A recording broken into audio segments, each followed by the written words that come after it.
Assalamualaikum. Welcome to new lecture, and in the next topic basically we will convert rectangular form into polar form. ठीक है, मतलब हम किसी भी complex number को रेक्टेंगुलर फॉर्म से पोलर फॉर्म में कन्वर्ट करेंगे। अब देखिए, अगर हम सिंपल डिफाइन करें ना तो ये देखिए ये कार्टेशियन प्लेन है। ठीक है, और अगर हम रेक्टेंगुलर फॉर्म में इसमें वैल्यूज को प्लॉट करना चाहते हैं तो बेसिकली एक्स और वाई एक्सिस जस्ट अपीयर हो रहे होते हैं। ठीक है, और ये नेगेटिव एक्स एक्सिस है और ये नेगेटिव वाई एक्सिस के इक्वल है। अब देखिए, पॉइंट की लोकेशन अगर हम डिफाइन करें ना एक्स कॉमा वाई की फॉर्म में, तो आपको आइडिया है कि यहाँ पे हम ड्रॉप कर लेते हैं on x axis and y axis values को। ठीक है, तो यू कैन सी हियर कि एक्स एक्सिस और वाई एक्सिस के कोरिस्पॉन्डिंग जो वैल्यूज आ रही हैं, यहाँ पे आप देखें कि अगर एक्स है ये वाई की वैल्यू आ रही है तो बेसिकली ये मैग्नीट्यूड ऑफ जी होगा। ठीक है, ये जी होगा, डेट इज बेसिकली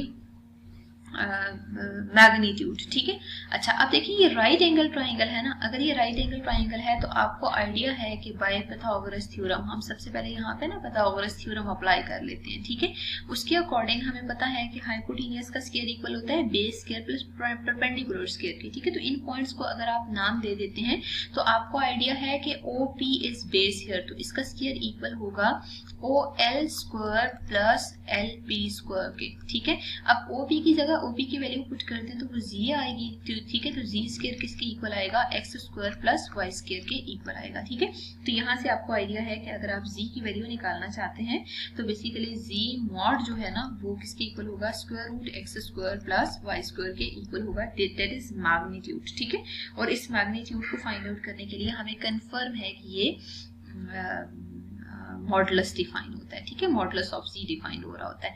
अब देखिए, अगर हमने पोलर कोऑर्डिनेट्स में वैल्यूज लेनी है ना तो जरा हम इसी एक्सिस से कंपेयर करते हैं। ऐसा करते हैं, यहीं पे पोलर कोऑर्डिनेट्स में रिप्रेजेंट करें तो आर कॉमा थीटा की फॉर्म में होता है। ठीक है, where are is a magnitude of z. ठीक है, and theta is basically argument of z. अब हम यहाँ पे जब वैल्यूज फाइंड आउट कर रहे हैं ना तो देखिए, एक तो हमें ये क्लियर होना चाहिए कि अगर थीटा है तो इसका मतलब ये है कि यहाँ पे हमें फिगर में प्रॉपर मेंशन करना चाहिए। ठीक है, तो यहाँ पे जब पोलर सिस्टम हम डिफाइन करते हैं ना तो पोलर कोऑर्डिनेट्स में एक इसमें इनिशियल लाइन होती है। ठीक है, और इस लाइन के कोरिस्पॉन्डिंग आपने हमेशा डायरेक्शन देखनी है। ठीक है, इस इनिशियल लाइन में ना आप देखें theta positive direction means anti clockwise direction में यहाँ पे मौजूद होगा। तो ये जो पॉइंट फॉर एग्जांपल आप कोई भी लोकेट करें तो वो आर कॉमा थीटा की फॉर्म में आ रहा होगा। ठीक है, where are is the distance from the pole and theta is the angle which is measured in anti-clockwise direction from the initial line to this line OP। ठीक है, अगर फॉर एग्जांपल ये O है तो इनिशियल लाइन ये है, initial line से इस फॉर्म में O से लेके P तक का जो डिस्टेंस होगा वो बेसिकली R रिप्रेजेंट होगा। तो R comma theta R basically polar coordinates है। ठीक है, अच्छा अब देखिए R कैसे निकालेंगे। R का फार्मूला आपने देख लिया कि x square plus y square के इक्वल है। ठीक है, लेकिन थीटा भी तो फाइंड आउट करना है, तो थीटा को ना आर्गुमेंट ऑफ जी हम डिफाइन करते हैं, आर्गुमेंट ऑफ जी। ठीक है, अब ये आर्गुमेंट ऑफ जी जो टर्म आ रही है ना वो बेसिकली है क्या, हम प्रॉपर इसको प्रूव करते हैं। देखिए, हम इसी फिगर से ना cos थीटा फाइंड आउट करने की कोशिश करते हैं और sin थीटा फाइंड आउट करने की कोशिश करते हैं। ठीक है, मतलब इन दोनों वैल्यूज को फाइंड आउट करना है। आपको आइडिया है cos b बाई h के इक्वल है। सबसे पहले हम किसी डिफरेंट पेन की हेल्प से अगर यहाँ एंगल थीटा रिप्रेजेंट कर रहे हैं तो थीटा के ऑपोजिट परपेंडिकुलर हमेशा होता है। ठीक है, और फिर जो 90 के ऑपोजिट साइड होती है वो हाइपोटेन्यूस होती है और जो बच जाने वाली साइड है the side containing both angles is basically base. ठीक है, अब देखिए अगर यहाँ से हम लिख लेना तो बेस क्या आ रही है, एक्स आ रही है, वाई क्या है यहाँ पे परपेंडिकुलर है जिसको मैं शॉर्ट फॉर्म में लिख रही हूँ, और हाइपोटेन्यूस जो है वो बेसिकली जी के इक्वल आ रही है। और जी क्या है, इसको हम आर से रिप्रेजेंट कर लेते हैं क्योंकि वो x square plus y square के इक्वल है इंटू स्क्वायर रूट के अंदर, तो इसको हम आर से रिप्रेजेंट कर लेते हैं। ठीक है, अब देखिए cos theta p by b या b बाय h या p बाय h में क्या होगा, curly brown hair, it means base over hypotenuse होगा। ठीक है, यहाँ पे देखिए बेस की वैल्यू क्या है, x है, हाइपोटेन्यूस क्या है, r है, तो cos थीटा ये आ रहा है। तो यहाँ से जरा x की वैल्यू फाइंड आउट करें तो वो किसकी इक्वल होगी, r cos थीटा की इक्वल होगी। ठीक है, अब हम ऐसे करते हैं, साइन की वैल्यू चेक करते हैं। साइन किसके इक्वल होता है, p by H perpendicular over hypotenuse के इक्वल होता है। तो यहाँ से अगर आप वैल्यू पुट करते हैं तो परपेंडिकुलर y गिवन है, हाइपोटेन्यूज r गिवन है, तो r साइन थीटा किसके इक्वल आ जाएगा, y के इक्वल आ जाएगा। नाउ अगर आप सिंपल कॉम्प्लेक्स नंबर z देखते हैं ना, वो किसके इक्वल है, x प्लस आयोटा y के इक्वल है। ठीक है, तो यहीं से हम लिख लेते हैं x तो r cos थीटा की इक्वल है और y r sin थीटा की इक्वल है, क्योंकि हम यहाँ पे प्रॉपर प्रूव कर चुके हैं इन दो पॉइंट से। ठीक है, तो x की जगह x की वैल्यू और y की जगह जरा y की वैल्यू रिप्लेस कर दें, r कॉमन ले लें, तो अंदर क्या बचेगा, cos theta plus iota sin theta. ये जो टर्म आ रही है ना r as it is cos theta plus sin theta को कंबाइन करके सिस थीटा भी लिख सकते हैं। ठीक है, और इसी को अगर आप लिखें तो e raise to power iota theta भी लिख सकते हैं, r साथ एज इट जाएगा। इसका मतलब ये है कि इसकी नोटेशंस जो है वो 3 फॉर्म में आ रही हैं। इसको आयलर्स फार्मूला कहते हैं, cos theta plus iota sin theta equals e raise to power iota theta जो है ना, इसको हम आयलर्स फार्मूला कहते हैं। और हमेशा इसको हम इस फॉर्म को cos theta plus iota sin theta को सिस थीटा की फॉर्म में भी हमेशा लिख सकते हैं। ठीक है, अब देखिए थीटा हमें फाइंड आउट करना था, तो बेसिकली थीटा कैसे आएगा, हम ऐसा करते हैं कि जैसे आर फाइंड आउट किया है ना, बिल्कुल इसी तरह थीटा के लिए भी देखते हैं कि क्या होना चाहिए। आप ऐसा करें कि टेंजेंट थीटा फाइंड आउट कर लें। यहाँ से देखें टेंजेंट थीटा किसके इक्वल होता है, sine theta by cos theta के इक्वल होता है। ठीक है, साइन थीटा की जगह जरा साइन थीटा की वैल्यू पुट कर दें, कॉस थीटा की जगह जरा कॉस थीटा की वैल्यू पुट कर दें। साइन थीटा की वैल्यू y बाय आर के इक्वल है, कॉस थीटा की वैल्यू x बाय आर के इक्वल है। ठीक है, तो यहाँ पे अगर आपने tangent of theta find out करना है तो बेसिकली वो y बाय x के इक्वल होगा, क्योंकि आर आर कैंसिल्ड आउट हो जाएंगे। तो थीटा यहाँ से किसके इक्वल आ जाएगा, tangent inverse of y by x के इक्वल आएगा। अब यहाँ पे ये जो थीटा है ना, इसको हम हमेशा डिफाइन करते हैं आर्गुमेंट ऑफ z से। तो बेसिकली आर्गुमेंट ऑफ z किसके इक्वल है, tangent inverse of y divided by x के इक्वल है, where y is imaginary part of complex number and x is real part of complex number. ठीक है, ये तो होगी फुल एक्सप्लेनेशन कि हमने बेसिकली आर्गुमेंट या जो r है वो कैसे फाइंड आउट करने हैं। ठीक है, अब देखिए जब हम क्वेश्चंस को सिंप्लीफाई कर रहे होंगे ना, तो बेसिकली हमें एंगल जो फाइंड आउट करना है ना, उसके लिए हमने हमेशा रेफरेंस एंगल लेना होगा। ठीक है, तो एंगल को ये भी देखना है कि वो किस क्वाड्रेंट में लोकेट कर रहा है। आप ये देखें कि ये x एक्सिस है, ये y एक्सिस है, ये नेगेटिव x एक्सिस है और ये नेगेटिव y एक्सिस है। ठीक है, और फिर हम अगर क्वाड्रेंट्स मार्क करें, दिस इज फर्स्ट क्वाड्रेंट। ठीक है, और इसको हम सेकंड क्वाड्रेंट मार्क कर लेते हैं, और ये हमारे पास है थर्ड क्वाड्रेंट। ठीक है, और ये हमारे पास आ रहा है फोर्थ क्वाड्रेंट। ठीक है, अब इन क्वाड्रेंट्स में ना देखिए यहाँ पे भी x पॉजिटिव है और y भी पॉजिटिव आ रहा है। ठीक है, इधर x नेगेटिव है, y पॉजिटिव आ रहा है। ठीक है, और यहाँ पे x नेगेटिव है, y भी नेगेटिव है, और यहाँ पे अगर देखा जाए तो x पॉजिटिव है but y is negative.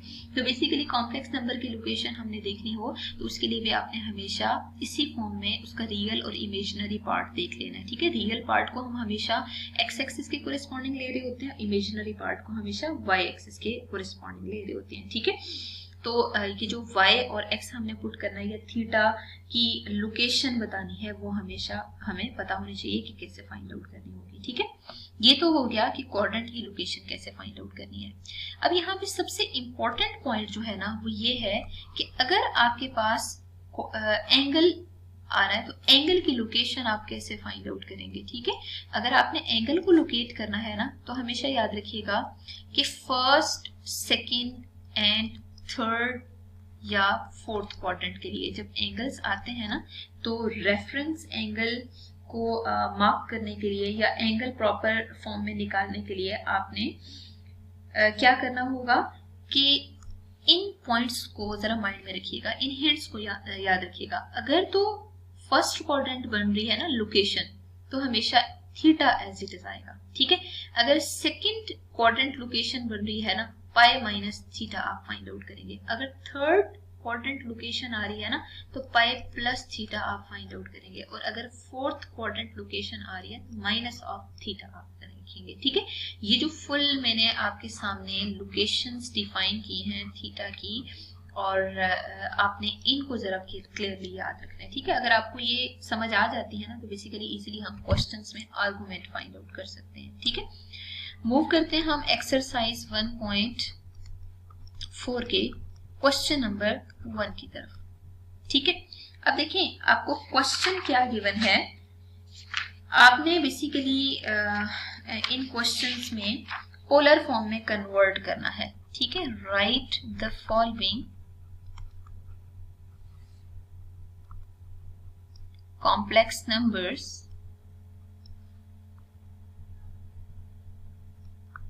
In polar form.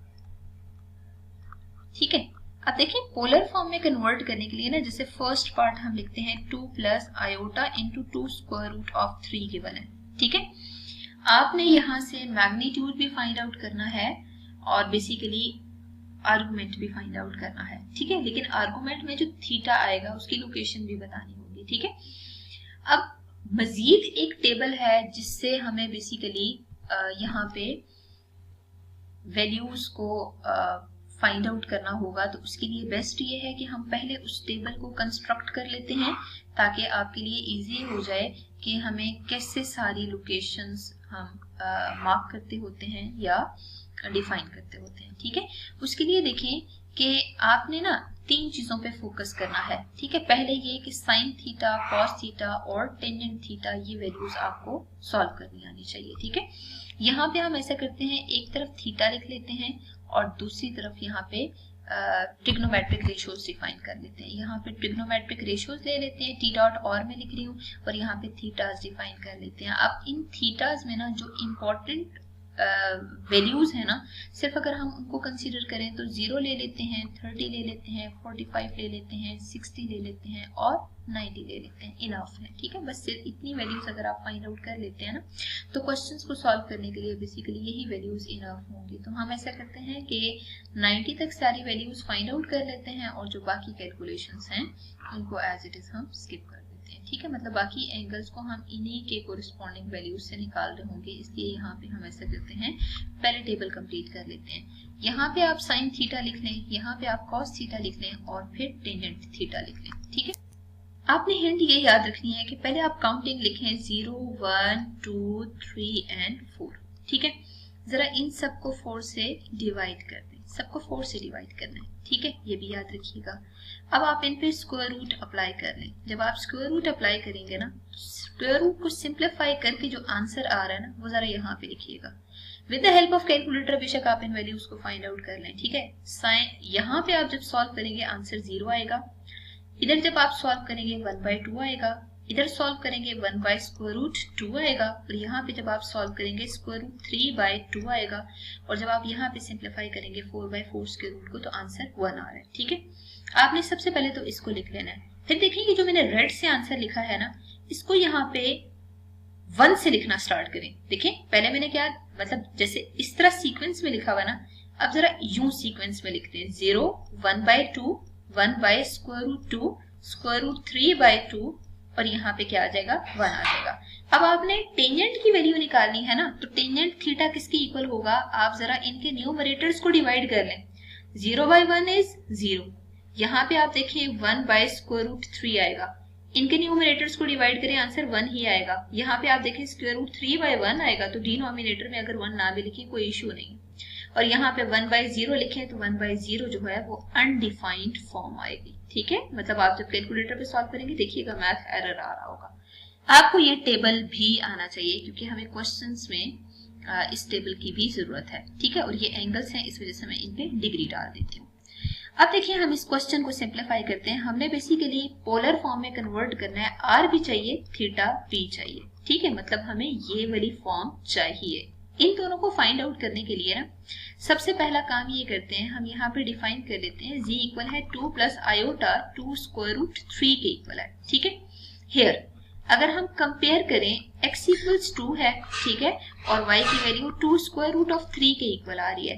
अब हमें क्या फाइंड आउट करना है, r किसके इक्वल होता है, r मॉडुलस होता है, तो ये किसके इक्वल होगा, 2 square plus 2 square root of 3 whole square. ठीक है, answer will be 2 square is 4 plus 12 is square root 16। ठीक है, अब अगर आपने स्क्वायर रूट 16 फाइंड आउट कर लिया ना, तो यू कैन सी हियर कि r की वैल्यू आपके पास आ रही है 4 के इक्वल। ठीक है, r तो आपने इजीली फाइंड आउट कर लिया है। अब हमें क्या फाइंड आउट करना है, argument of z, that is theta.